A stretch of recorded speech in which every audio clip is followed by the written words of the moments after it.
Let me paint you a picture. It's a cold, freezing morning. The birds are chirping, the air is crispy cold, and you're tucked into bed. All of a sudden, boom, the alarm goes off and you wake up looking like a musty Nam veteran. What got you so stressed? Oh yeah, that's right. You woke up and remembered you're single. And what do single people do? One-way street to downloading dating apps. Now, I'm sure a lot of us have used dating apps at some point in our life. It's up there with the survival essentials nowadays. Food, water, shelter, Tinder. It's just extremely normalized to the point it's a go-to way of meeting people. At the smallest sign of a lack of hoes, and by hoes I mean gender neutral, we're inclusive here baby, boom, Tinder or Hinge is fired up on your phone. Such an amazing invention, right? You could just meet people on your phone and just swipe until you get stage 4 arthritis in your finger. What could go wrong? Well, a lot it seems. Everyone and their pet dog is complaining about how terrible dating apps are now. So let's dive into it. Issue 1. Bro, no one cares. I don't really feel like I need to explain this one, but I will because, well, that's the point of the video. So picture this. Imagine how little people care about other people. You know, the random baddie walking on the street, the random dude in the corner smoking a crack pipe, the random 9-to-5 worker getting his $75 avocado on toast. Now put all of that onto a screen and throw on the words dating and there you go. Imagine how much people care about others now. Yeah, not a whole lot. The point is, no one actually cares about you on those apps. You're just either attractive pixels or ugly pixels. That pic of you and your crooked hairline, don't worry bro. Good news is they don't care. Bad news is they don't care, but they actually don't care. If there's any chicks watching this, you and your misaligned lashes, don't worry, no one actually cares. Trust me, no one cares. Even disregarding looks, personality, how you feel, how you're treated, and all that emotional hoopla doesn't matter. Be for real, barely any IRL strangers or acquaintances care about that, let alone some randoms on the internet. So what does all of this mean? Well, it actually means a lot. Ghosting, extreme standards, and inconsiderate behaviors are all common on these dating apps. If you're lucky, someone might surprise you with a hat trick of all 3. Let's keep it 100. You don't know this person. Of course you'll be ghosted. You're lumped in with thousands of other people. Of course people are going to have crazy standards. You're not viewed as an individual the soul. Of course, people are going to be inconsiderate of your feelings, time, energy, and whatever else. Hey, all I'm saying is all of that is some toxic BS. It's like the trenches in 1914 on the Western Front. Whole lot of crazy. Anyway, boohoo, on to the next issue. Issue 2. You don't know these people. Surprise, surprise, ladies and gentlemen. You don't know someone you've never met and could only judge them on 6 mirror selfies and a recycled bio. Now, here's my problem with this. It's twofold. Universal and girl specific. Universal, something all guys and girls can experience. It's quite simple. Not knowing the other person's attitude, not knowing if they're pleasant to be around, not knowing if they're good intentioned, not knowing if they're even that into you. All things that you could accurately judge if you knew the person in real life. And I know some people are going to say, well, that's what going on dates is for, genius. Well, here's the thing. You should know all of that before going on a date. Personally, I'm not trying to make dates an FBI examination to determine if they are undercover Nigerian scammer trying to finesse my already depleted bank account. Nah, this didn't happen back in Duke Dennis's day. People knew each other to varying degrees and then went on to dates to test for romantic compatibility. You already tapped in regarding their personality and if they're valid in the community beforehand. Anyway, this isn't a history of dating 101 presentation, so let's keep it pushing. Onto the girl-specific issues. Hey, I don't know how yous do it, but meeting random men off the internet is crazy. With all the, well, let's just call it antisocial behavior some men get up to in their free time. You know, the crazy stuff. My ass would not be taking any chances. Zero. I have one life on this earth, and I'm not trying to meet Ted Bundy 2.0 because I swiped right on a little fishing photo of his. Hey, I've got to give my props to the women out there that do this day in and day out. That's a dangerous hustle. Not the wisest, but hey, love and shit. You never know what people are like on these apps. It's just the way it is.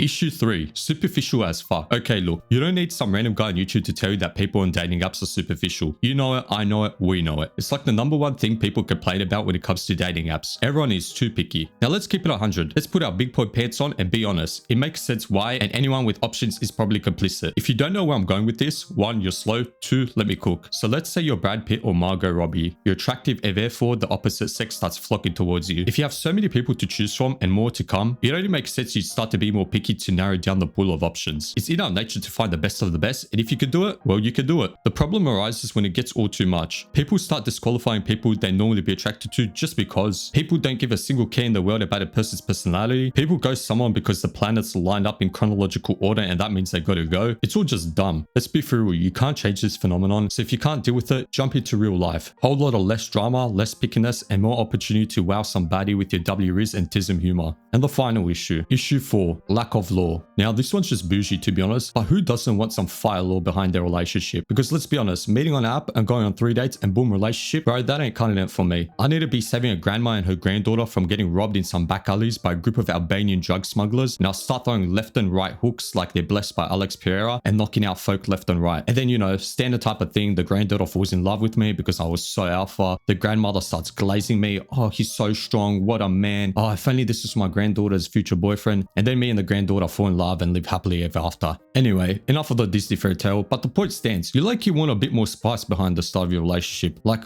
I don't know, but the random encounters, the slow burns, the chase can be such a vibe and set the tone perfectly. Dating apps don't do any of that. It's like some pussy shit. Here, you two homeless motherfuckers meet and there you go. Look, maybe it's just me. I'm willing to admit I'm wrong, but it does seem like a lot of people would prefer to meet organically. So hey, start going outside, look for some baddies and grandmothers getting robbed and be a hero. Or if you're a girl, look for some dude in IKEA struggling to find anything remotely aesthetic for his room and give bro a helping hand. Anyway, that's it for me. Let me know your guys' thoughts and opinions. Drop a like and subscribe if you enjoyed this. I'll try to upload more regularly, but life and all that lame shit keeps getting in the way. Anyway, I'll see you in the next video. Laters.